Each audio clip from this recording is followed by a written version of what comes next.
we are announcing today that we will establish a joint working group, a contact group, which will involve officials from the Homeland Security Department and our own department in developing the work collaboratively, so that instead of just sharing best practice, they're actually working on that best practice, learning from each other and being able to develop the very similar approaches which are necessary to protect our population.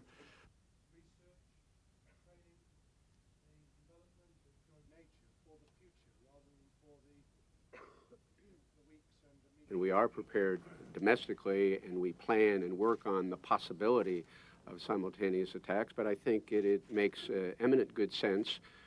for two allies that are working together to develop best practices, two allies and friends working together on the science and technology of detection and protection, two friends and allies to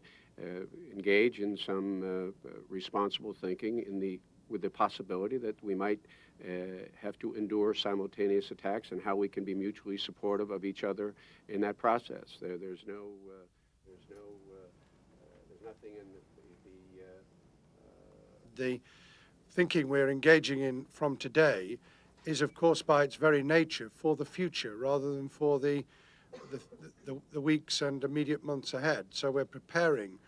for a very different world. And some of those attacks would not necessarily, in fact, it's almost certain, would not replicate what we've seen so far. So that's why I mentioned, for instance, cyber and electronic attack, which